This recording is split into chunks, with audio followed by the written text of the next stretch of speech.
Bring a Trailer podcast. Welcome back to the Bring a Trailer podcast, everybody. Alex here, excited to be joined at Bring a Trailer World headquarters by Howard Swig, head of auctions. How are you, Howard? A brand new edition of the podcast. Alex, I'm great. I have not done one of these in a few months. So I've also just returned from a full 90K service at the dentist. So that's taken the edge off a little bit. But I've really appreciated that you've fully taken up the mantle on the BaT podcast. I think you really have the gift of gab. I enjoy listening to you. And today I can chat with you and have some fun. Oh, I'm excited, man. And thank you for saying that. That's really kind. Have you done one in 2024? It has been a little bit. I have. I had Chubba Cheddar on. Oh, that's right. That was a fan favorite.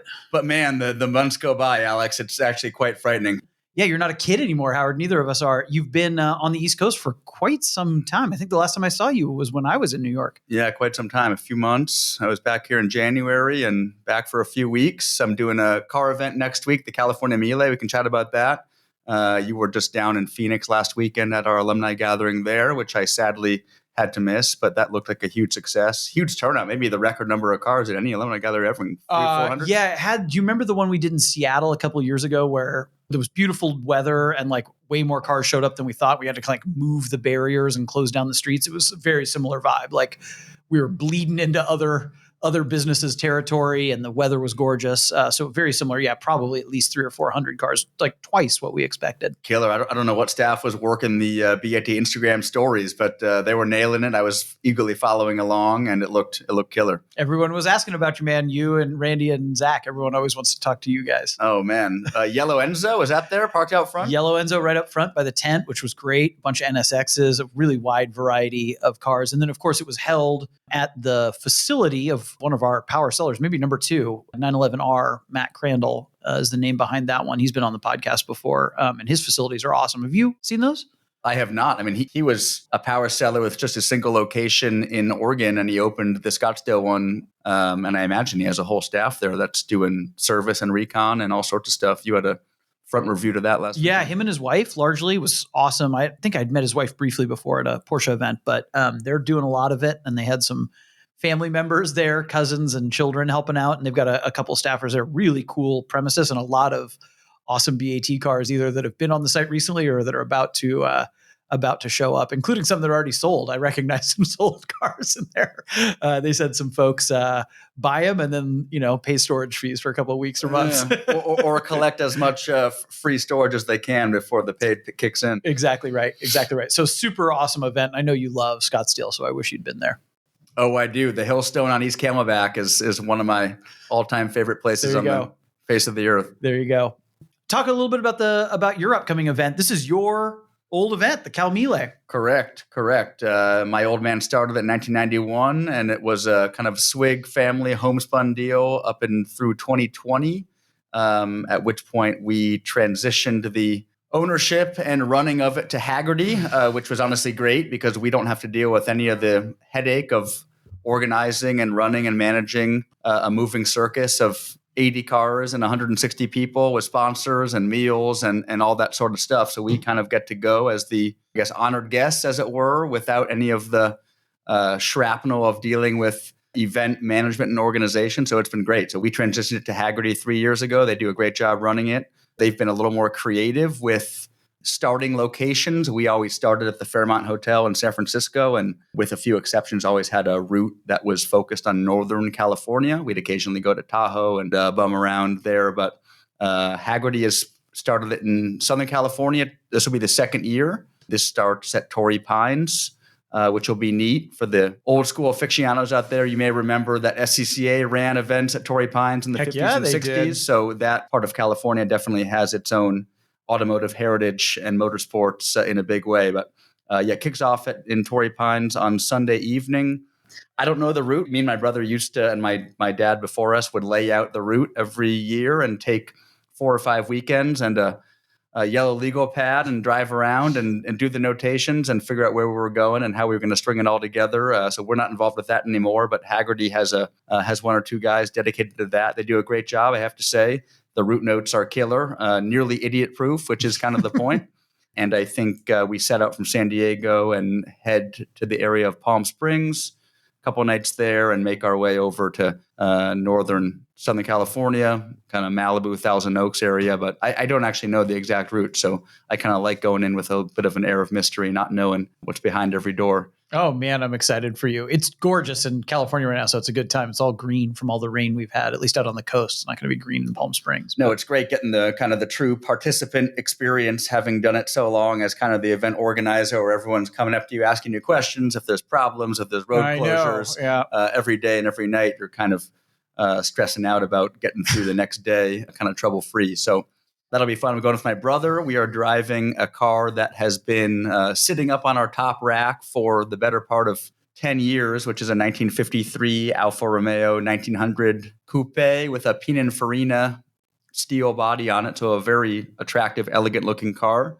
And that's the big 4-cylinder, right? Correct. Yeah. Okay. Bigger than it would have been in the 750 Sprint. Correcto. Yeah. For a lot of those models in that era, but particularly the 1900, a number of the coach builders, the Carrozzeria, got their chance to make their own variant. So Pininfarina built in 1900, Zagato built in 1900, Ghia did some crazy 1900s. Alfa did an in-house, just the standard 1900 Berlina, which was probably the frumpiest of all of them. But definitely a car that looks faster than it is. We're going to be taking it pretty easy. We sent it to a Alfa expert mechanic, really cool guy down in LA, one of these guys who just restores cars in his garage. He's been working on it for the last 18 months. We sent it down to him with the goal that we would like to drive it in this event, and he assured us that that was a very doable task for him. So he's done all sorts of mechanical restoration to it and has got it humming along. Some of those conversations can kind of be like, well, customer, you pick the event and I'll pick the year. In this case, we tried to pick the event and the year. So with any luck, this thing will make it 1,000 miles next week and should be fun. When was the last time you drove the car? Man, my brother drove it on the Cal Mille in 2008, which probably was the last time it got any real miles. 17 years ago? Yeah. Wow. So it's been... Does it have drum brakes or is it disc brakes? It's drum. Probably in 53. Yeah. Wow. Those big Alfa drums. Oh yeah, the finned, three-shoe drums. Uh-huh. Yeah, cool, man. That's going to be really, really fun. I'm jealous. Do you recognize some of the people or some of the old heads from the Swig days still doing it? Yeah, the people on the event, it's a mix of old and new. A lot of the kind of my dad's generation, the OGs, have kind of filtered out. They've kind of picked up their tent and moved to a new camp, so to speak, or just kind of aged out of doing rallies and all that sort of stuff. But no, the entry list, guest list is awesome. The cars are awesome. This event is pre-57, so a lot of Giuliettas, 356s, 300 SLs, DB2 Astons, a couple of Brave Souls always bring out some pre-war cars. There's always some pre-war Bentleys and Mercedes and Duesenbergs and all sorts of stuff. So I haven't seen a full entry list. I've seen a few names and cars that are going. Some cool Ferraris will be on it, some Maseratis. A guy's bringing his 200 SI, which is neat. Always a lot of good Italian representation, as you would expect from a Mille absolutely themed event. So it's pumped. Next time I'll come on the pod in a few weeks, I'll give you. Yeah, we need to download. I remember going to even before I knew you, going to the starts up at the Fairmont here in San Francisco, which was always fun. Took my kids, and I remember also the stress early days of BAT when we were doing BAT work, but you were also maybe 2-3 months ahead of time before the event would start. Your whole demeanor would change as you had to start dealing with the logistics of the melee coming up. It's interesting to see how Hagerty has taken it and kind of professionalized the organization, which I think we did a good job, but that was much needed. You know, for example, we would just... It was you and your brother, and then you'd have like a volunteer or two. It was very small. We'd, have the starting location and date and time, and here's when registration is, but we sent no pre-event communications about the route, the weather. I mean, looking back, it's amazing we got away with that. It's kind of show up in San Francisco on April 30th, and we'll let you know what we're doing. Amazingly, no one really requested much in the way of advance info. They kind of got that was how we did things. Now they have lots of pre-event comms and all sorts of lovely emails full of information and everything you want to know to spend a week on the road. But no, I'm stoked. It's gonna be great. Wonderful. I'm really excited for you. Does the vibe feel similar? I mean, still a drive through California with some great old, pre-57 cars, pre-58, I guess I should say. Yeah, I mean the cars are substantially the same. They have more mechanics. They've partnered with some mechanic shops. Vintage Underground is a cool shop in Southern Oregon. who has kind of taken up the responsibility of providing much of No more Conrad. As far as I know, Conrad is still kind of the OG head mechanic. Okay, great.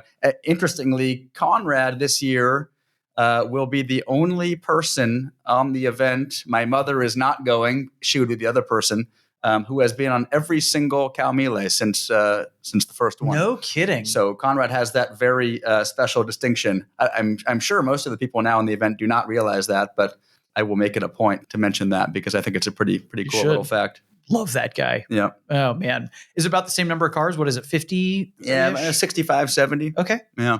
Wonderful. Man, I'm excited for that. Any other exciting events coming up? Any other car stuff? Well, I'll say last year I invited Randy to come do the Cal Mille with me, and we had a blast, and that was awesome. So this will be a little different flavor driving with my brother this year. But man, a year ago going with Randy seems like a while back. What did you guys took your white Alpha that? We took a black Spider Veloce. Oh, that's right. We went to Yosemite, and it was great. We had a nice time. You and your brother. I've been on events with you and your brother. You and your brother spent a lot of time sitting next to each other on events. Yeah, we sure have. We sure have. That's great. Well, say hi to David for me, please. I love David. Any other events you have coming up? Any other car things on the horizon that are exciting that you want to let folks know about? Man, we were talking in the office before coming up here. Got to decide if I want to enter a car in Monterey this year. I've got this little 996 Cup car I drove at Rennsport. I would love to drive that car at Daytona, which is a very achievable goal. All you got to do is pay the entry fee and ship the car there. Get on the banking. Yeah, given that at Rennsport, I bought an extra set of tires and it rained one race, and the next race was basically full course yellow the whole time because there was a crash on the first lap. I got all these fresh tires sitting around. So my kind of racing budget dysmorphia is telling me that I've already paid forward a lot of the expense the cost, to do another event. So why not do it? When's the deadline for that? When do you have to make a decision on Monterey? Oh, I'm sure the deadline is way past. So to call in favors. I'm one of these guys that just thinks I can just show up anytime and enter. Yeah, great. Yeah. That's probably accurate. By the way, Huff is looking for you. He cruised by earlier, our buddy Jim Huff, and he got into Monterey with his NK race car. So he's all excited about that. So hopefully we'll see him there. He's doing the prehistorics and the historics. What else? Summertime is rallies. I've got Lufka Cult coming up. I'm really looking forward to that. That's the air water thing in SoCal.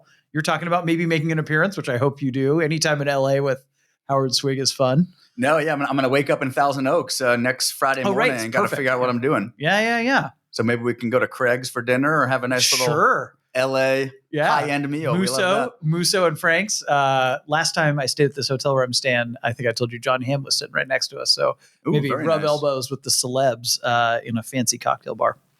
So I thought in terms of things we could talk about, you mentioned non-vehicle listings being kind of an interesting topic. We sell increasingly what we call automobilia, but that takes many forms. It could be parts or wheels or seats or artwork or luggage or any number of things, wall displays. But 57 Chevy style sofas. Totally. The infamous 59 Cadillac wall art, all that stuff. Not something that we always did, but we do a lot of it now. And a lot of it goes for kind of amazing prices. Engine coffee tables, all that kind of stuff. I'd be curious to hear what some of your favorites are, but maybe you could talk a little bit about the history of how we started listing that stuff on Bring a Trailer, because it wasn't always the case that we did it, or we did it kind of in sparingly, but now it's a pretty sizable chunk of our business. Yeah, I would say we were always open to cool non-vehicle property. Remember the prancing horse statue? That was an early one that I remember. Yeah, in the early days, I think we limited that to only kind of really special stuff. And every year we'd list a little more, experiment with an engine or a neon sign or some special restored carburetors or whatever it might be. And that compounded over the course of several years. And we became kind of a main player in the kind of automobilia, memorabilia market. And I would argue probably one of the best places to sell some of this stuff. And fast forward to today, I don't know how many lots we're going to list this year, but it's going to be on the order of, a few thousand lots of automobilia. And 43 live auctions right now for various parts and memorabilia. Yeah. As of right now, as we're speaking. I mean, I come at this from kind of the curation angle when all this stuff is coming in the door. And as we've sold more, we naturally have had more of this stuff submitted. And I have some of the most fun sorting through our submissions for this stuff, because you see all sorts of crazy things, right? And we probably turn away way more of this stuff than we do cars, right? Cars are all sorts of cool stuff coming through, but we those are pretty known quantities for us, barring a few exceptions here and there. But with the memorabilia side of the coin, I mean, I've never learned so much about Wienermobile go-karts and Totally. Rupp Chevys and Yeah. Oh, those twin engine go-karts, man, those are on a run. They seem to come in waves, right? People see a couple Rupp twin engine go-karts sell for a bunch of dough, and then they all come out of the woodworks. And some of the stuff people get, I mean, I just think it really adds to the kind of balance and variety of the site. I love loading our parts and Automobilia page for folks out there who don't know about that. That's the best landing page to see all the non-vehicle stuff we're selling. I have really been excited by some really neat neon signage that we've been listing, kind of the ultimate garage decorative pieces. Some of this stuff is super high end. It goes for big bucks. We had a Chris Craft boat neon sign that sold recently. So much of it, Alex, as you know, is like the image. Like, is it totally? Is the artwork really compelling? Some of it is newer, but especially the vintage, really authentic stuff in period. Buick service signs and right, like a Bosch light up sign is meh. But like the Bosch one that has the Ferrari ignition specificity on the bottom, like it's kind of like the Warhol Campbell soup paintings, Totally. Right? You get the white bean one, which is the rare one, rather than just the tomato. All that sort of stuff, man. I love seeing it. I do too. I've always enjoyed it, and I think for our community members, this is the stuff they get excited to do. My dad was always obsessed with those old glass gas pumps, the ones that have the glass indicator up at the top. And I think we've listed a few of those, but I remember when people started restoring those, and you couldn't have a cool car guy garage without having one of those in them. And everyone wants the big wall art pieces too. And we're listing all kinds of stuff. Wire sculptures. I wonder how did that start? We've got so many wire sculptures now. I mean, F40s and other things. Yeah, shower thought I had recently with some of the stuff we're selling. I wonder if like production of it has it increased. People see this market and they're an artist and they want to make the F40, the Gullwing, the 250 GTO wire sculpture, or whatever the theme is. People seem to love that stuff. Totally. We sell a ton of wheels too. For a long time, it was just Fuchs, but now we've got all kinds of interesting stuff on that front. One thing I noticed, I don't know if you noticed this trend, kind of like toy cars. We had a coin operated like helicopter toy. We had, you mentioned the Wienermobile. I think we had maybe 2 Wienermobile pedal cars. That's really taken off recently. My kids even get excited about that stuff. Yeah, and on the curation angle, it's tough, right? Because you got to evaluate this stuff for how cool it is, how authentic it is, how substantial it is, right? Sure. Like someone that wants to sell a kind of a Porsche wall clock was made 5 years ago, like that's kind of in the discard pile. Not to say it's not cool and it would work for someone, but the more of this stuff we've sold successfully, the more people are wanting to sell with us, and the spectrum of quality and quantity for the stuff we're sifting through gets bigger by the day. So some of it is kind of like, is this kind of just some rusty old carburetors that were sitting on this guy's shelf? Is this 3 wheels for Lincoln Continental? Like, some of this stuff is a hard no. Some of it's kind of like, this guy actually made a pretty compelling case of why these are special, and he's a nice guy and he's sold before. Sometimes people go nuts on the presentation for these things, underside photos of your pedal car. And, at least for my team, for the production side of things, the provenance is hard to pin down on a lot of these. And we want to do justice to the descriptions of these too. So the more info somebody presents, the more passionate they are about it, the better. And then of course that reflects with the community, right? Like, we want people to comment on these listings and click on them and get excited about them and ultimately bid on them. So, if it's a compelling story and a cool presentation, there's a lot to be said for it. There was a guy who wanted to sell his 59 Cadillac kind of sofa. Yeah. You're kind of like, he was like, but I've got a cool Chevy Bel Air style kind of love seat. And also like an Ottoman footrest. So we kind of did a little full set living room presentation. And that was awesome. Like, as you said, like if they can put some thought into the creative marketing of it, it can be cool. Just before we started recording, I told you Jim Huff was over here. He was looking for you. And he was like, what's going on with all these seats? I mean, these $10, $12, $15,000 Porsche seats. So that's another one that's been really interesting to me. People have a hard time finding those Recaros for the long hood 911s. And I think he was looking at searching for Shield Man seats for old BMWs. So that's another one of these parts that people get really excited about, and that are hard to find, right? Some of these things are actually really hard to find. Rochester injection systems, that kind of stuff. I mean, probably our single biggest for things we list non-car. with some frequency is, Porsche sport bucket seats, 997 or whatever the generation is. Those are like pretty consistently 15, 16, 17, 18,000 bucks. And if you want those, right, you can go do a little Google search. You could probably go to Renlist. You can probably go, you would know, Alex, I don't know, but I think that we're probably more and more of a number one destination. You want those skinny early Fuchs, right? The 4.5-inch wide Fuchs. You gotta come to Bring a Trailer, I guess, these days. That made me think we've sold a lot of F40 parts. Like I think we've had nose cones, seats, maybe a steering wheel. We sold an F40 engine. And I remember that just reminded me of a facetious comment. Pretty soon you could put a F40 together if you stay out and Bring a Trailer long enough, get each part, buy it part by part. But it's great. I love seeing all of it. We sold some really dope Weber 40 DCN9 carbs with intake manifold for a V12 60s Ferrari, but restored, nicely polished, presented beautifully. Those went for $20,000, right? So some of these, as the values of a lot of these cars have gone up, naturally the parts have followed suit, and especially for some of the special carburetors and other kind of drivetrain engine components. Good luck finding them, right? So when the right parts pop up on a big forum like BaT, then people are after them. Yeah, not a lot of F40 engines floating around. That also made me think of some of the early non-vehicle listings that I remember were owner's manuals and kind of like collections of memorabilia. And I remember we had a 906 owner's manual where the guy who had the chassis number that matched that manual found it. And it's like, that's literally a one-of-one pairing, right? If you've got that Porsche 906 and you want the manual that came with that car, there's only one of them. And that guy was able to find it and reunite it with the car, which is pretty awesome.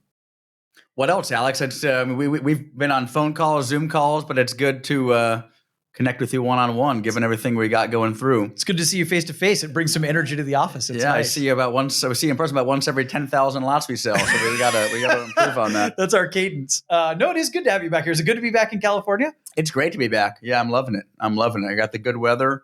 We got some interesting stuff. Ending tomorrow, we have I've always had a sweet spot for 67 GT500 fastbacks. Yes. We got a dark blue one, inboard fogs. I know we've probably talked ad nauseum about that particular car. I'll talk about those cars all you want. We had Comer on. We were talking about those. Yeah, I love those cars. There you go. I probably ought to get one of those one of these days. That'd be a really good event car. When I was down in Arizona, I was thinking again about the Copper State, which is such a great event. And that's like Mustang Central. And that's like a perfect car for those big, straight Arizona roads. You want a lot of horsepower, something with like your Alpha would be screaming its guts out on some of those roads. No bueno. Yeah, totally. You want something that's comfortable cruising at 100 miles an hour. Those are great cars. Anything else interesting on the site right now that's got you excited? What never fails to amaze me is the BaT community's ability to discern between kind of good, great, and exceptional, and the results that correspond to each of those listings.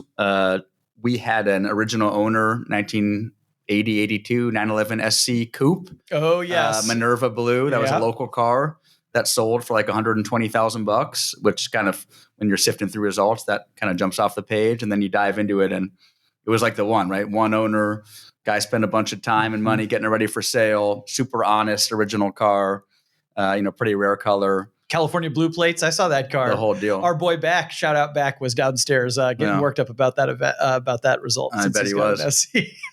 There's also I pointed out to him, there's also another very strong impact bumper result, that ice blue 84 Carrera. Did you see that car? Sold for 85 or 90 grand. Yeah. Another great color. He was saying people want colors back in their lives. That was his opinion, and which I think is true, right? Especially for some of these Porsches, which I know color matters a lot to people on those.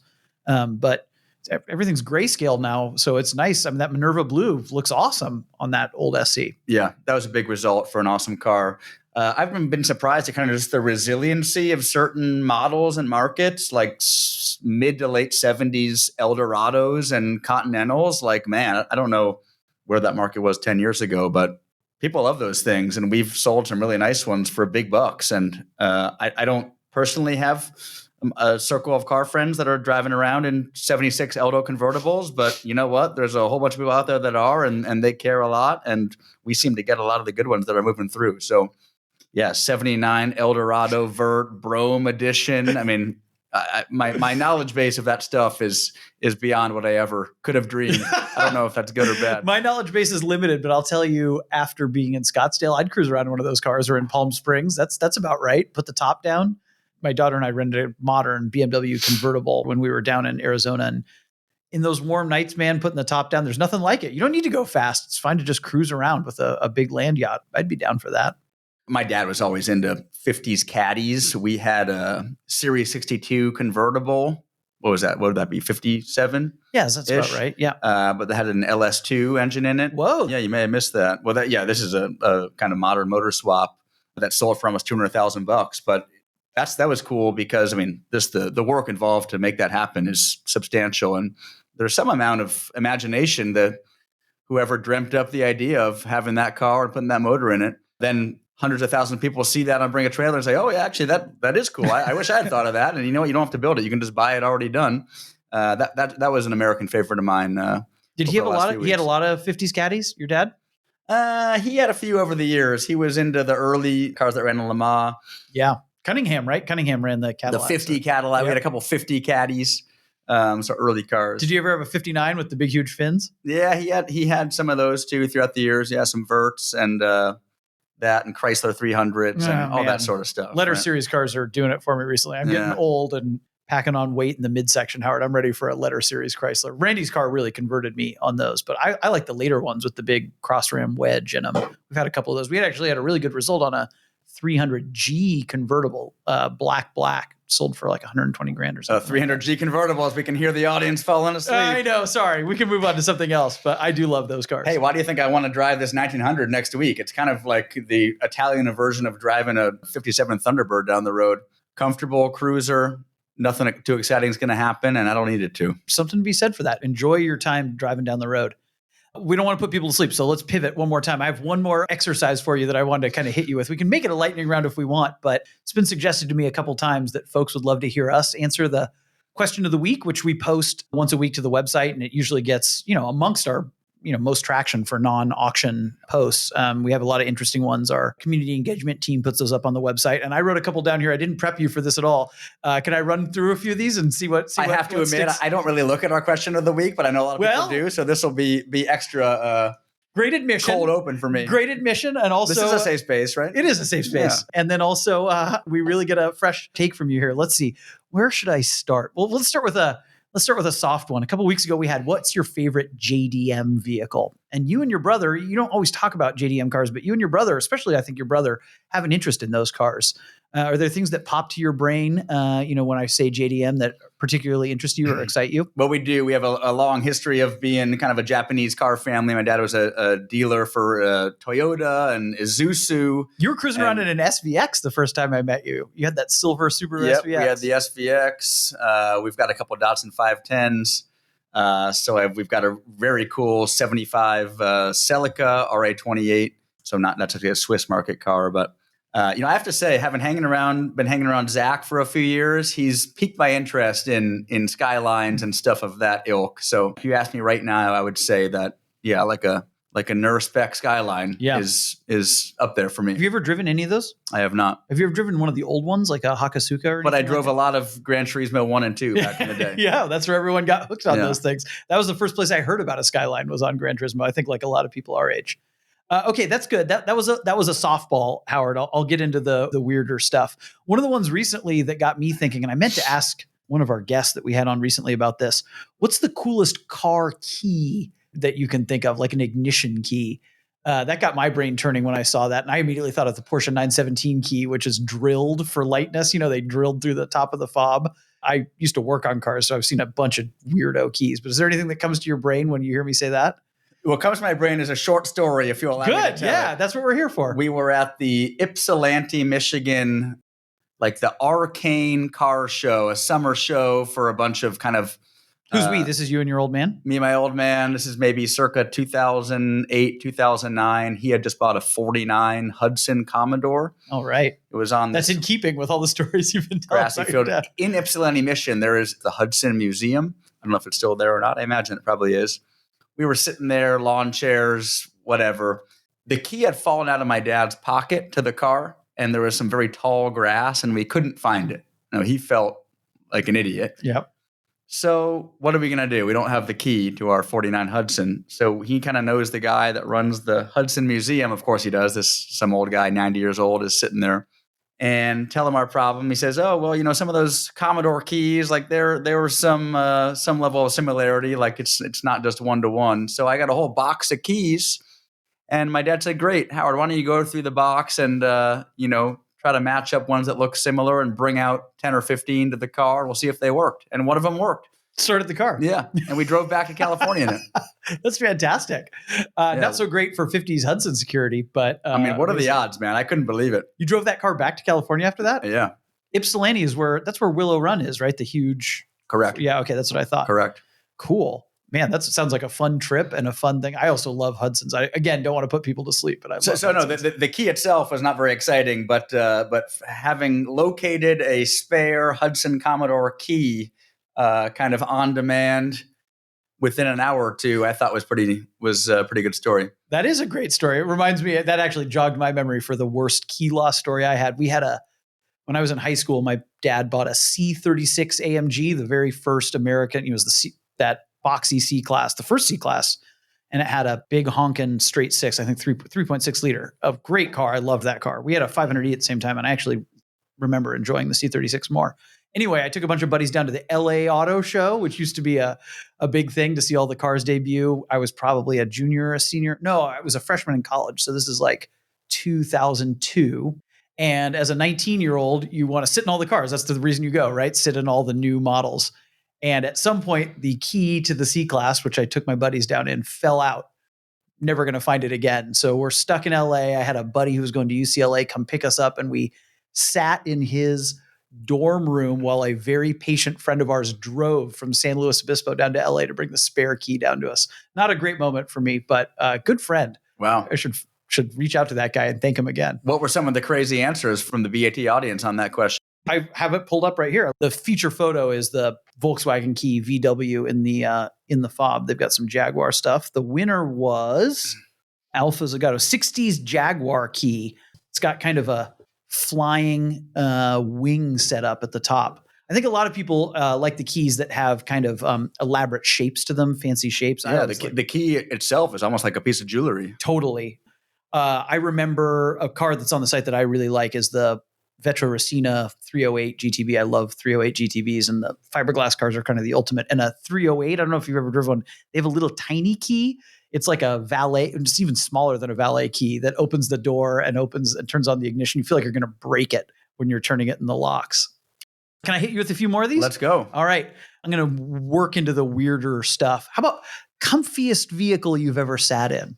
Does anything come to mind? Well, I mean, you talked about the Subaru SVX. That's right up there. And I mean, that's one finger on the steering wheel max cruising down the road. Because it's easy to drive, or because the seats are comfortable? No, because the seats are like a Barca lounger. It's like a lazy boy. I remember you actually thought quite highly of that car. I'd always liked them. And I remember you gave me a ride in it one time. It was actually kind of quick, and seemed really well built. I really liked that. Well, when I was 8 years old, I sat in the passenger seat as my dad did 140 in one down Route 447, which is the road that goes to Gerlach and goes to Burning Man, if you know it from that, in northwestern Nevada. So, man, that's just about terminal velocity in one of those yeah, cars. So from an early age, I always thought that was kind of like a supercar. Obviously, it's not, but 8 years old going 140 miles an hour, it definitely felt like it. What are the things that you think of in terms of making a comfortable car? You know, it's interesting that GT3 that I have, it's very stiff, and everyone's like, oh, you can't road trip that car. But I think of it as very comfortable because those hardback sport seats you don't have back pain after driving it all day, which is not exactly comfort, but is actually something where you get out at the end of the day and you're not in pain and stooped over. So there's kind of different ways to think about car comfort. Yeah, I mean, a 79 Lincoln Continental Cartier edition has a nice old bench there, which you can have the miles go by in absolute comfort. You've been on some really long road trips too. So but usually in kind of older cars or cars that aren't particularly comfortable. On the flip side, maybe it was just like an old seat that needed to be padded, but I did a rally in a Dino 246, and man, my lower back was killing me after 5-6 hours. I could barely get out of that thing. You've kind of got a weird angle in those too, right? Don't you kind of lean back with okay. What about that Queen Mother that you drove? Yeah, that was comfy. That was comfy. We took that on the Copper State in 19. Which was an awesome car for that. We had some vapor lock issues in some not so great places. So that helped to have the comfy seat when you're losing power in a huge traffic concentrated area and trying not to get creamed in the rear. Yeah, no, that's pretty comfy. There's something to be said for reliability. Reliability helps with comfort, peace of mind, or even quietness, right? A loud car can be less than comfortable. That's an interesting question. All right, let me get into some weirder ones here. Most challenging turn in motorsports. You're a much better person to ask than me. What's the corkscrew like? I've only driven through it a few times. You've been through it many hundreds of times. Is that a challenging turn? No, it's not that challenging. It's kind of a low-speed corner, so it's I don't find it that challenging. People say there's a tree you can look at and point at. I don't know if that's true or not. A challenging corner, which I only know from video games, not from real life, but I believe it's turn 1 at Brands Hatch, which is a very fast, like fourth gear, shallow right, but over a crest. Oof. So you have some elevation change. It's a little off camber. It's a high-speed corner, and I would love to run Brands Hatch in the flesh one day, but they do anything that you could take your 996 to? I'm sure they do. That would be a good one. Eau Rouge, famously dangerous, although I've heard people say that's maybe a little bit of a myth, or maybe it was the cars in period that made it scary. I've only driven that one in video games and watched it on YouTube. I think F1 was just at Suzuka, right? Suzuka, one of my favorite tracks from video games back in the day. I could drive that with my eyes closed. So there's some corners. What's there. The trickiest one at Seika? That's where you have like a lot of your, at Laguna, that you have a lot of your track time there. Is it turn 11, the slow one onto the front straight? What's tricky there? The trickiest corner is probably turn 6, which is the left going up the hill, because you can carry a lot more speed than you think. So there's some amount of trusting that the grip and the road is there. Sure. I'd probably say 6 or turn 3 for similar reasons. You've driven so many tracks. You've driven Big Willow, right? I haven't. I've actually. Really? I've driven a deceptively small amount of tracks. Oh, interesting. Yeah, I've never driven Button Willow. Oh, interesting. Yeah, I've never driven. Never driven Willow Springs. Big Willow has, I think it's 8-9. They're the two right-handers. Decreasing radius onto the front straight are tricky, and I've had some ugly offs there. But I don't have a very good answer for this one. But I thought you might. You've really disappointed us, Howard. Hey, Brands Hatch turn 1. That's a nice. That's pull. good. That's a good pull. I hope someone can either confirm or correct me on that. But what's the one? There's a famous corner that had a tree in the middle of the apex for a long time. Was that at Brands Hatch? At VIR, there's that famous corner. Maybe that's what it is. It's like a hairpin with a corner on the inside apex. Beautiful tree, like oak tree with like the barn in the on the exit. Another one that this makes me think about is, and I think we're gonna have an event there this year, Pittsburgh Grand Prix, where we've gone before, where people race through the park and there's curbs on it. I would also imagine almost any corner on the Isle of Man TT where you're like operating at extremely high speed between curbs, like real curbs for sidewalks, would be pretty tricky. Going farther afield, if you want to talk corners at cool tracks, Bathurst in Australia is one of my favorite tracks. That has the really like 6th gear wide open, like 200-mile-an-hour corner, right? Mount Panorama circuit at Bathurst. A number of corners there that, again, video game only experience for me, but can be a little hairy. I've watched, is it Australian Supercar, whatever the sedans are, the Falcons and the Commodores, very high speed. And that also has that tremendous elevation change, does it not? Yep. Yeah, and all the beer drinking. Would love to go to Bathurst sometime. All right, let me hit you with one more, and then we can do parting shots. We can close things down. What about the spookiest car you've ever been in? I bet you had. I was really excited to ask you this one because you've driven so many old cars. You've raced really old cars too. It could be in terms of scariest to drive, sketchiest thing that made you feel. We actually posted this one around Halloween, so it was about kind of cars that are haunted. But I mean, in terms of cars that are sketchy or made you nervous to drive, what comes to mind? Man, what were some of any standout answers from that? I mean, people talked about Corvairs with swing axles folding underneath them and stuff, and I've driven pre-war cars where the brakes are barely working and they're not running and you're worried about whether you're going to make it up the hill and you're downshifting gear to gear. But I don't have anything that ever felt super dangerous. Certainly never anything that felt possessed. I've had some cars that ran terribly, but oh man, my experience riding with people has been the most scary thing. I hate that too. Yeah, I like to be in charge.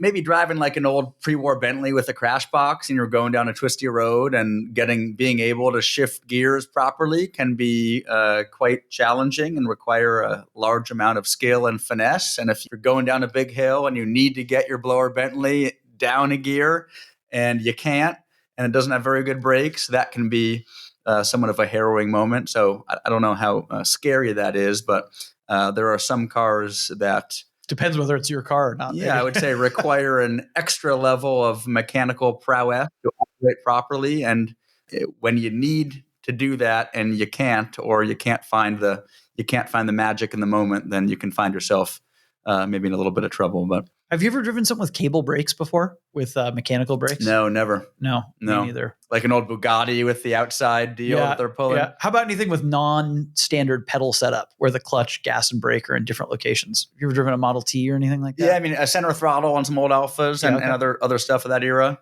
That's just a psychological challenge to remember that you're not driving a car with the gas on the right. All right. Yeah. All right. Maybe nothing terribly spooky then. You've got a lot of mechanical confidence, Howard. You've driven a lot of things. I don't know. Maybe I don't know if it's confidence. Maybe it's I don't know, insubordination. Maybe I ought to strap into a Can-Am car and then come back and tell you how that was. Yeah, that could be probably plenty terrifying. Cool, dude. Well, thanks for running through that exercise with me. There's like a million more of those. We could do that again sometime. This flew by. We've been doing this for 40 minutes. This flew by, Alex. Anything else you want to talk about? Any other, any parting shots? Anything else you want to let folks know about? Man, we might be doing an event in Europe in a couple months. So TBD on the details for that. Keep your eyes on the calendar. Yeah, we're sorting out a few details, but that is something that I would definitely love to go there. I haven't been to Europe since 2017, so I'm due for a little Euro road trip.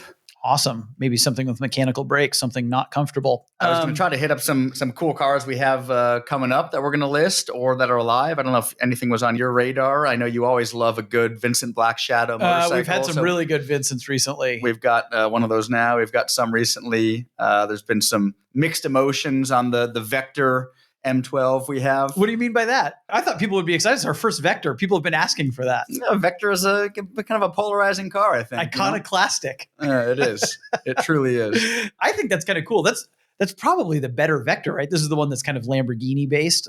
They're not really my cup of tea, although they are striking cars for sure. We have another Toyota Mega Cruiser. Oh yeah, those are super interesting. Big Hummer looking, Humvee looking vehicle. Kind of a Hummer and LM002 competitor. I don't know, but they've got a little four-cylinder diesel in them, right? So they've got the look, but maybe not the.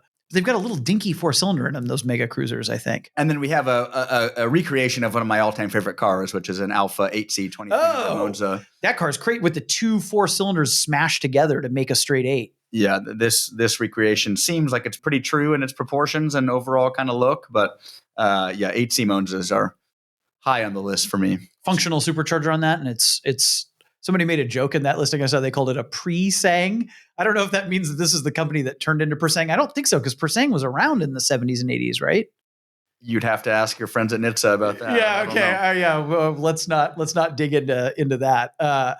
We actually have I was talking about this earlier today too. We have a Persang coming up to be listed soon, Type 35 replica, Type 35 Bugatti replica that has a recreation, really, is what those cars are. Also straight 8, also supercharged like this 8C replica, and California SB100 bar sticker. So it's running around with California plates, California legal, essentially Type 35 Bugatti, which would be pretty strong. Awesome. Well, this is good, Alex. Let's run this back next week when we're both back from our different automotive LA excursions. That should be fun. Heck yes, dude. I'm in. Thanks, Howard. Appreciate you doing this. I look forward to doing it next time. Thanks to everyone who listened. Feedback, questions, concerns, hate mail to podcast@bringatrailer.com. We will see you next time.